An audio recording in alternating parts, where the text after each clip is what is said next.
যে রাঁধে সে কিন্তু চুলো বাঁধে, এই কথাটা একদম সত্যি। আগে কিন্তু ওইরকম কোনো কাজই পারতাম না বিয়ের আগে। আর এখন দেখেন কত কাজ পারি, বিশেষ করে বিদেশে আসার পরে তো অনেক অনেক কাজ শিখেছি নতুন নতুন।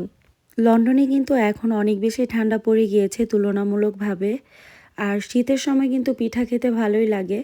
আগে বাংলাদেশে থাকতে ওইভাবে বানাতে পারতাম না, কিন্তু বিশেষ করে ইতালিতে আসার পরে আমি কিন্তু পিঠা বানানো শিখেছি। টুকিটাকি ২-৩টা পিঠা বানাতে পারি, যেগুলো হচ্ছে আমার হাসব্যান্ড পছন্দ করে। সব কিছু তো আর বানাতে পারি না, যতটুকু পারি ততটুকুতেই আলহামদুলিল্লাহ। তো আমার হাসব্যান্ডের অনেক বেশি পছন্দ এই চিতই পিঠা, আর হচ্ছে মাংস দিয়ে খেতে পছন্দ করে সে। তো শক্ত মুরগি রান্না করেছিলাম আজকে একটু ঝোল ঝোল করে, যেহেতু পিঠা দিয়ে খাবো। আর এই যে দেখেন পিঠাটা কত বেশি ফুলকো হয়েছে, এত বেশি ভালো হয়েছে যা বলার মতন, আপনারা দেখেই বুঝতে পারছেন।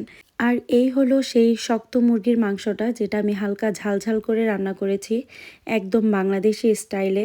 অনেকগুলো পিঠা হয়েছিল, তৃপ্তি করে ৩ জন মিলে আমরা খেয়েছি। আমার দেবরও অনেক বেশি পছন্দ করেছে আলহামদুলিল্লাহ।